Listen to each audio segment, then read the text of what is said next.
आजको भिडियोमा म तपाईँलाई नेपाल टेलिकमको सिमको सेक्युरिटी कोड पत्ता लगाउने तरिका सिकाउँदैछु। यो भिडियोमा तपाईँले कसैलाई पनि ब्यालेन्स ट्रान्सफर गर्न चाहनुहुन्छ भनेदेखि त्यति बेला तपाईँको सेक्युरिटी कोडको जरुरत पर्छ। हो, त्यो सेक्युरिटी कोड तपाईँले कसरी पत्ता लगाउन सक्नुहुन्छ भन्ने विषयमा यो भिडियोमा म बनाउँदैछु। त्यसको लागि तपाईँले सबभन्दा पहिला मेसेज गर्नुपर्ने हुन्छ। मेसेज गर्नको लागि तपाईँले यहाँनिर मेसेज गर्नुहोला। तपाईँले 14-15 मा मेसेज गर्नुपर्ने हुन्छ। 14-15 मा तपाईँले मेसेज गर्नको लागि तपाईँले क्यापिटलमा लेख्नुहोला। क्यापिटलमा चाहिँ तपाईँले SCODE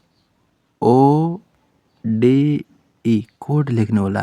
क्यापिटलमा लेख्नुहोला SCODE कोड लेखेर तपाईँले 14-15 मा मेसेज सेन्ड गर्नुहोला। सेन्ड गरिसकेपछि एकछिनपछि मेसेज गर्ने बित्तिकै तपाईँको यहाँनिर तपाईँको सेक्युरिटी कोड रिसेट भएर आउँछ। यहाँ हेर्नुहोला, मेरो सेक्युरिटी कोड आइसकेको छ। हो, यसरी नै तपाईँले एनटिसीको जो ब्यालेन्स ट्रान्सफर गर्ने बेलामा चाहिने सेक्युरिटी कोड सजिलै तपाईँले 14-15 मा मेसेज गरेर तपाईँले पत्ता लगाउन सक्नुहुनेछ। क्यापिटलमा SCODE कोड लेखेर 14-15 मा तपाईँले चाहिँ मेसेज गर्न सक्नुहुन्छ। तपाईँलाई यो भिडियो कस्तो लाग्छ? सुझाव, सल्लाह, प्रतिक्रिया दिनुहोला।